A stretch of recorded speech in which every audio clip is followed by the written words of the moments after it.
네, 반갑습니다. 저는 경기도 정신건강복지센터 윤미경 센터장입니다.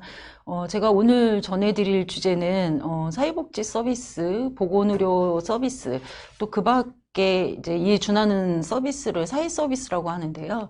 예, 사회 서비스와 그다음에 이제 지역사회 정신건강 서비스 내용도 함께 전해드리도록 하겠습니다.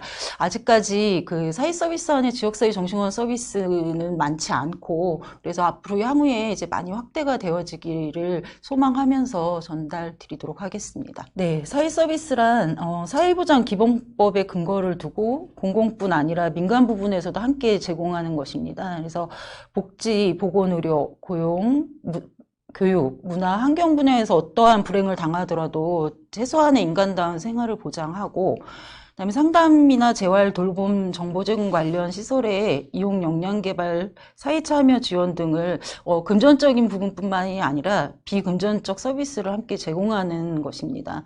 그러니까 지금 뭐 받으시는 재난 기본소득 보장 이런 것과는 좀 차이가 있고요.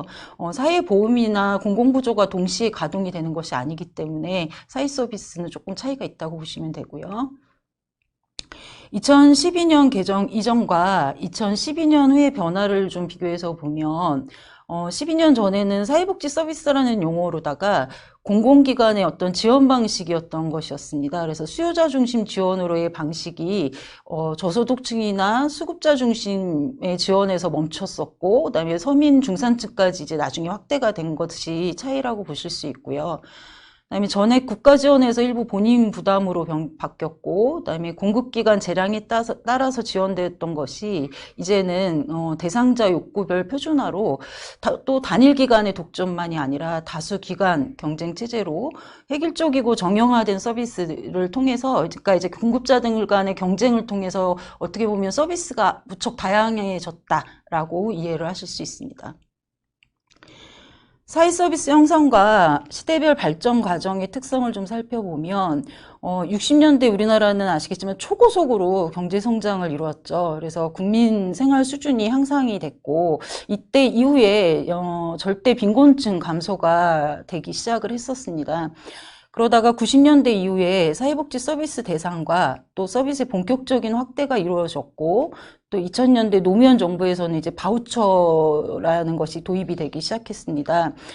바우처란 간단히 말씀드리면 수요자가 공급자를 선택하도록 하는 이제 정부에서 지원하는 방식으로 일종의 상품 또는 서비스를 구매할 수 있는 어떤 증서를 말합니다.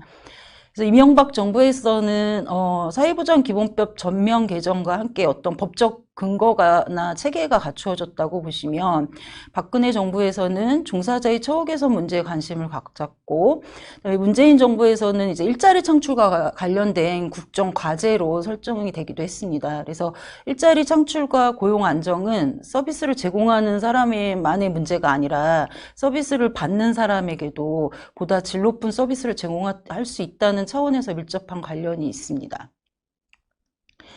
공급 체계에 따른 변화로는 서비스 공급을 국가로부터 허가받는 사회복지 법인이나 비영리 법인 이런 주체들이 무척 많이 증가했다는 부분이 가장 큰 특성이라고 볼 수 있고요.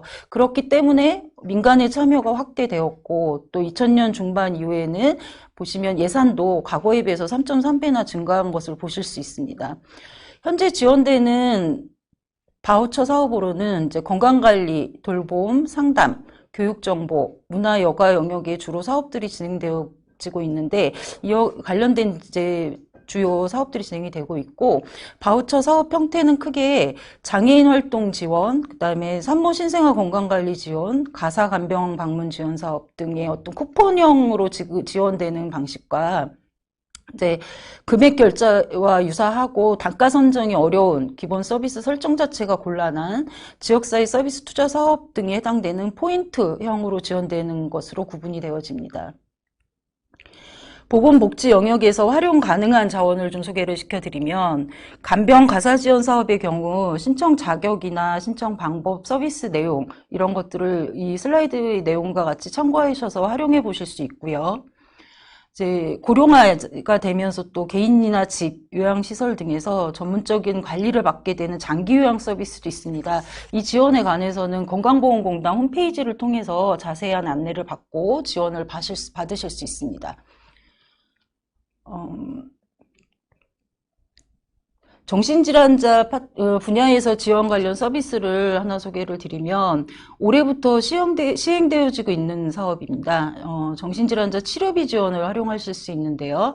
특히 이제 행정입원이나 응급입원 같은 자발적이지 않은 비자발적 입원은 그동안 국가에서 입원을 시키고 비용 부담을 개인이나 어떤 가족분들이 부담하는 경우가 되게 많았었습니다. 근데 이것을 각 시군제 정신건강복지센터에 문의를 하시면 자세한 지급 지원을 받으실 수 있는 그런 정책이 생겼습니다. 그래서 지금 보시는 지원 대상과 범위는 보건복지부 기준으로 응급입원 치료비, 행정입원 치료비, 발병 초기 정신질환 치료비, 외래 치료 지원비 등이 있습니다. 근데 이제 보건복지부 지원에서의 기준은 소득 기준이 있다는 것이 한계이긴 합니다. 그렇지만 지자체별로 소득 기준 제한이 없는 곳도 있고 다르다는 부분들이 있으니까 각 해당 지자체에 문의를 하시면 지원을 받으실 수 있습니다.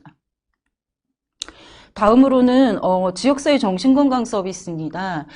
정신건강 서비스 네, 지역사회 정신건강 서비스가 잘 가동된다는 거는 내가 알고 있는 곳에서 또 원하는 정신건강 서비스를 받고 있는지가 무척 중요한 지표가 될 텐데요. 전국민 대상의 1차 예방을 포함해서 질병에 걸리기 전에 조기 발견 치료하는 2차 예방, 또 진단을 받았지만 질병에 걸린 후에 재발을 방지하는 등의 지속적인 치료를 모두 포함하고 있는 것이 지역사회 정신보건 사업입니다. 우리나라 정신건강 서비스의 변화를 간략히 살펴보면 70년대에 오늘 오프라인 교육이 예정됐던 바로 이곳이죠. 국립정신건강센터의 모태였던 국립서울병원에서 납병동이 시작이 되었습니다. 이후에 사회복지시설 서비스 시작과 지역사회 정신보건의 사업이 이제 지자체별로 시범 운영 사업들이 시도가 되었습니다.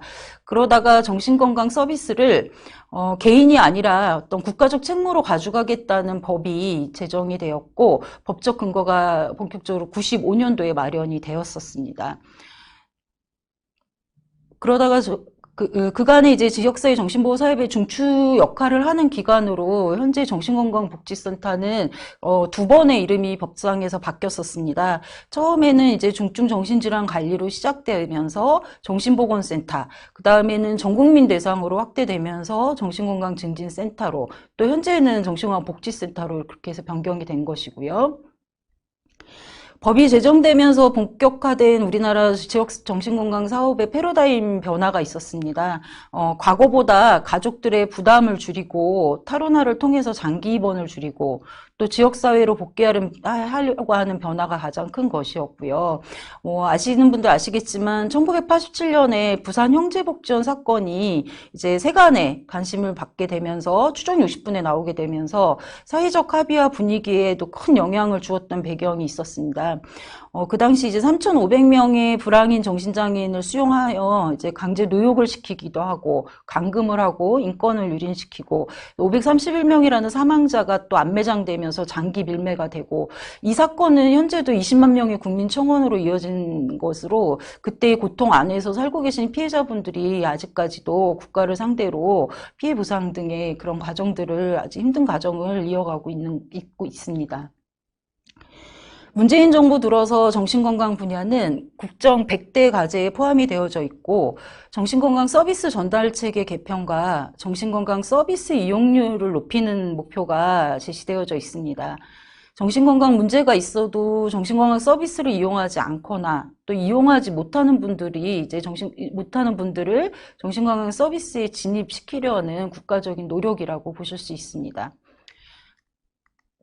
그래서 국가적으로 가지고 있는 정신건강 서비스의 방향과 핵심 가치는 국민의 정신건강을 위한 조기 발견, 그리고 개입과 중증 정신질환자의 치료, 또 사회복귀를 통한 사회통합, 중독, 자살 등의 조기 발견을 통한 예방관리가 포함되어져 있습니다. 정신건강 서비스 내용에 따른 전달 체계를 좀 살펴보면 보건복지부에는 정신건강정책과와 자살예방정책과가 해당 부처가 있고요. 그다음에 우리나라 정신건강 서비스에 관한 이제 자문 기능을 해주는 정신건강지원단, 그다음에 국립정신건강센터, 그다음에 17개 시도의 광역형 정신건강복지센터, 또 시군별로 최소한 1개 이상의 정신건강복지센터가 있습니다. 또 한 축으로 생애주기별 서비스를 제공하는 다양한 기관들이 있습니다. 중증정신질환자 정신건강 서비스는 지역사회와 정신의료기관, 그리고 하프웨어하우스 많이 들어보셨죠? 중간집이라고도 표현하는, 그다음에 정신의료기관 등이 있습니다.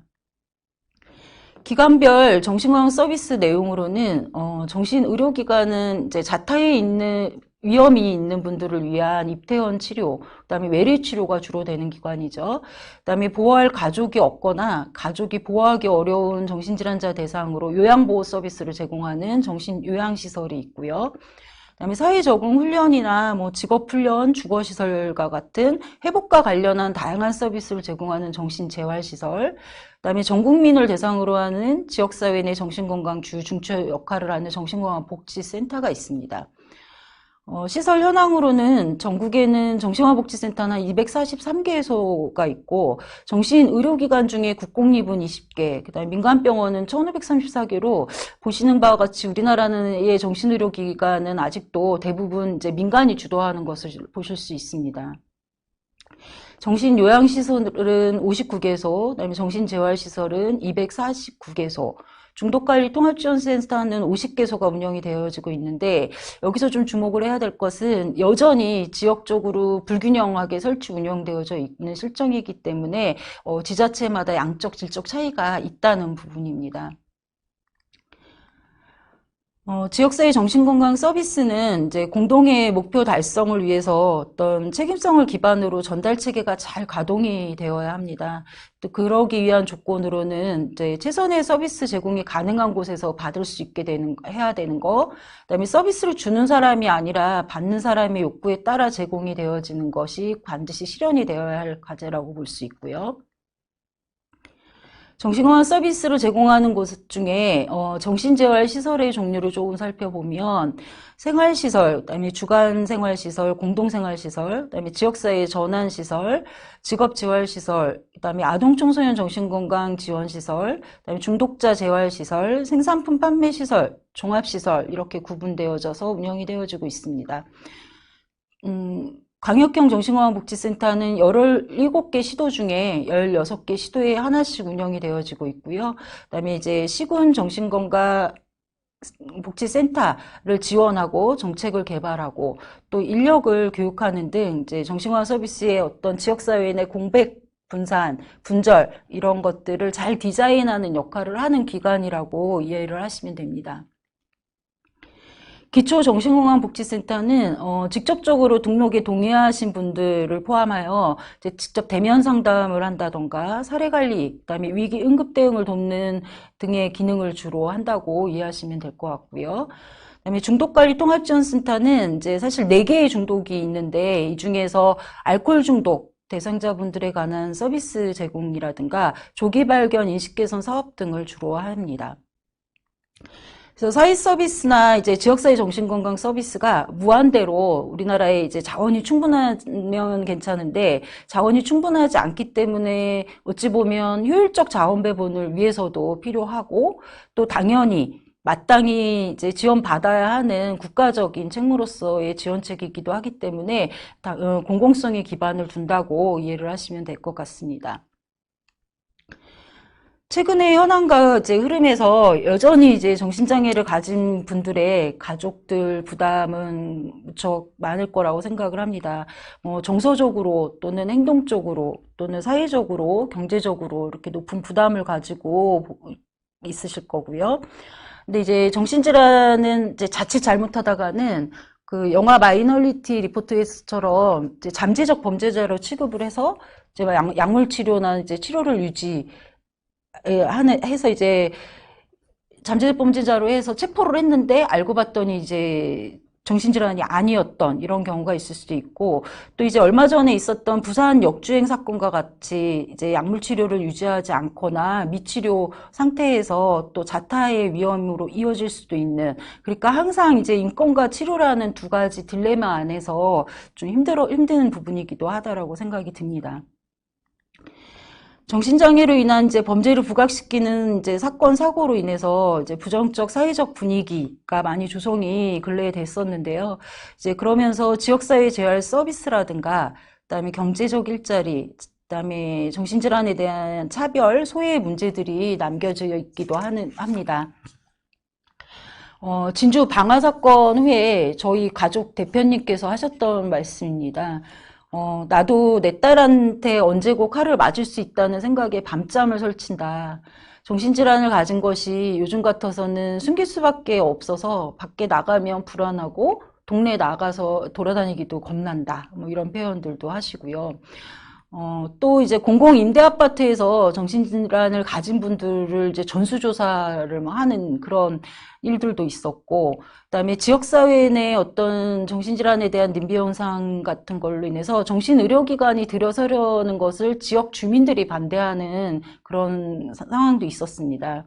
그렇기 때문에 정신장애에 관한 인식 전환이 이제 공급 주체들을 포함해서 사실은 이제 정신질환 당사자분들, 가족분들, 이런 분들이 이제 인식이 좀 변화가 돼야 될 것 같고, 그러려면 그 지역 공동체 역량이 가장 우선적으로 키워져야 한다라고 생각을 합니다.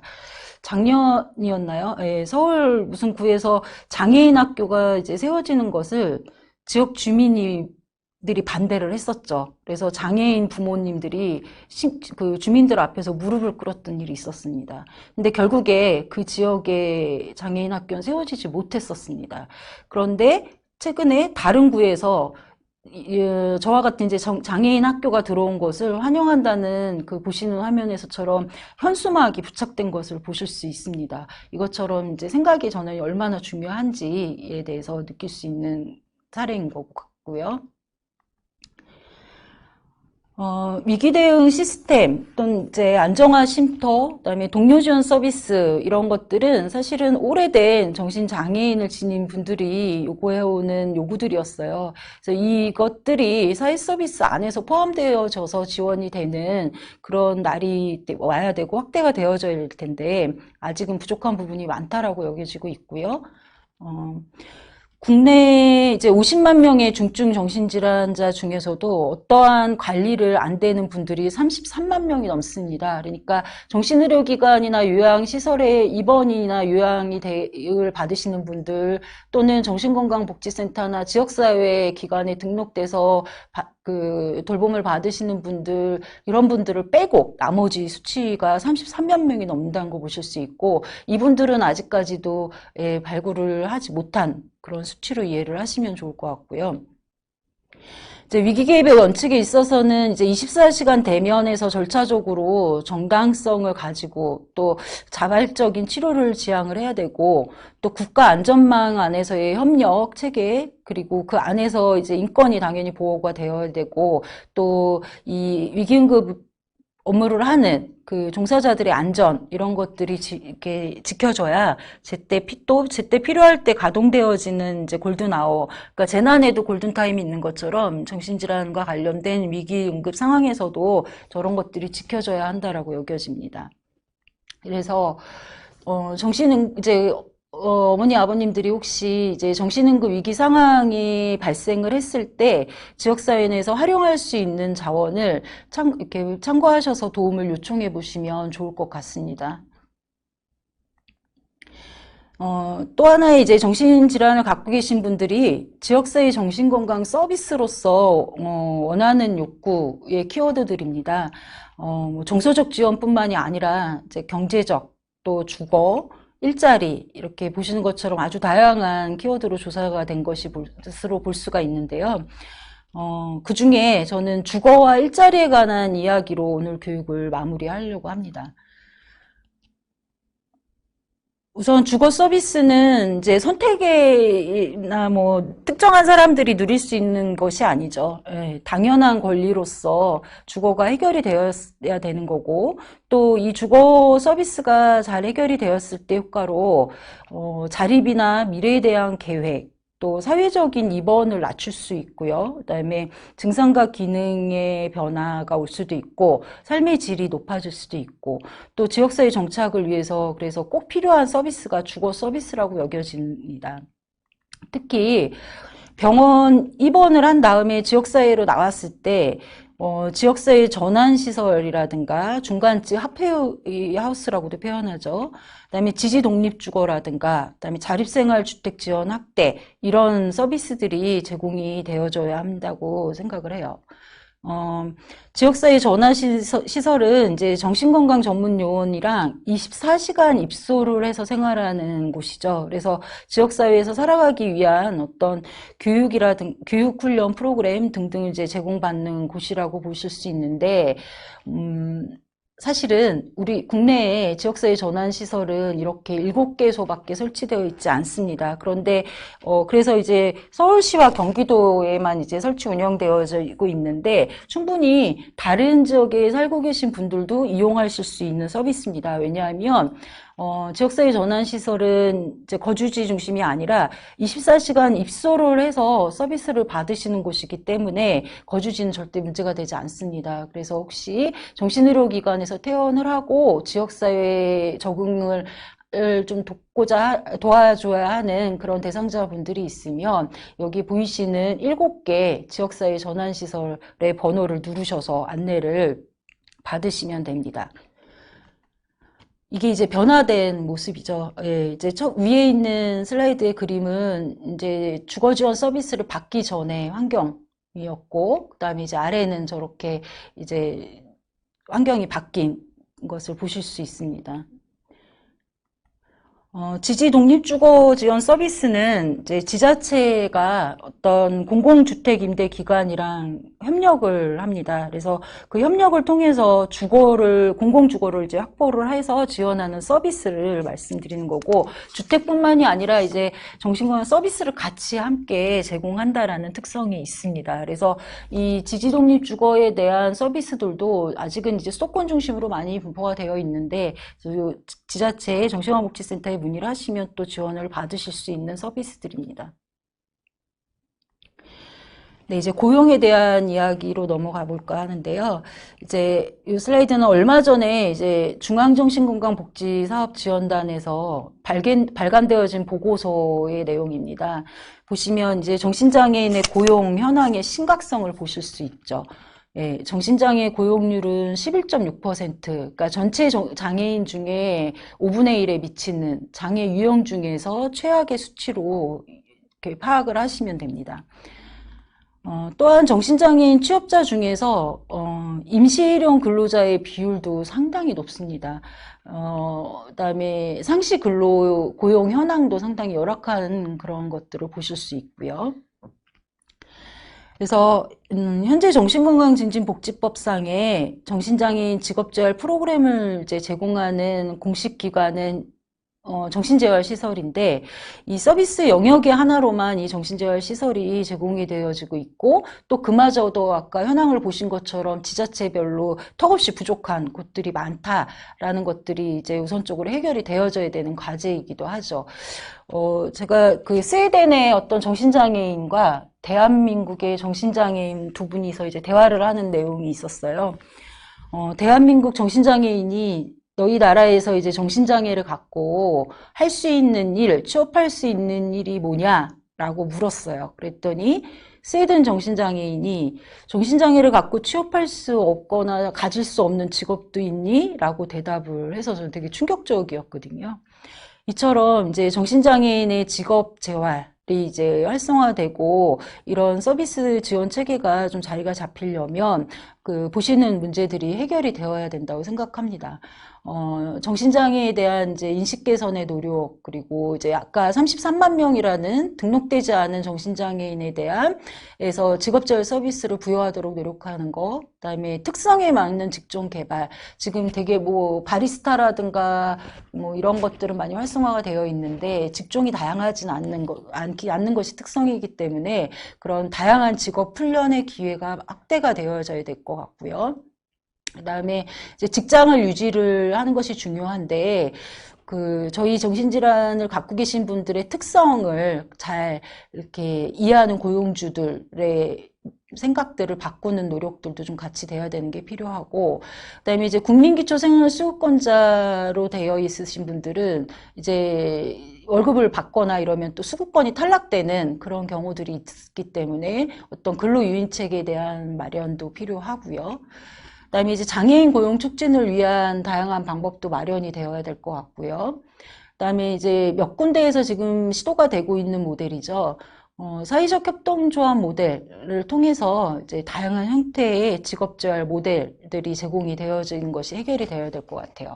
그다음에 이제 이원화되어 있는 법들이 관련 이제 법들이 있는데 이런 것을 좀 일원화시키는 그런 행정적인 또 제도적인 법적인 정비의 노력들이 필요할 것 같고요.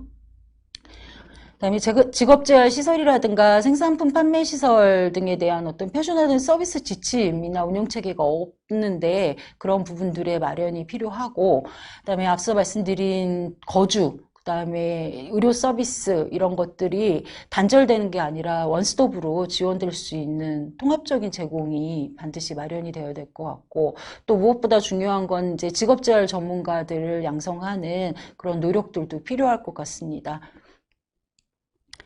네, 지역사회에 이제 정신건강 관련된 기관과 자원들 상당히 많습니다. 이렇게 보시는 것처럼 보건의료 파트나 복지, 돌봄, 주거, 민간 자원들 합쳐서 뭐 정신의료기관을 비롯해서 정신건강 관련 앞서 소개시켰던 기관들, 그 다음에 생애주기별로 서비스를 제공하고 있는 기관들도 상당히 많고, 그 다음에 직업재활을 제공하는 네트워크를 할 수 있는 기관들도 많고, 그 다음에 공적 영역에서의 이제 기관이나 자원들도 상당히 많고, 그 다음에 정신질환을 갖고 계신 분들의 당사자분들의 조직, 그 안에서 또 절차 보조인 사업가 같은 그런 아주 이제 당사자 주도형의 회복자 중심의 그런 참여하시는 그런 조직들도 많이 강화가 되고 있고요.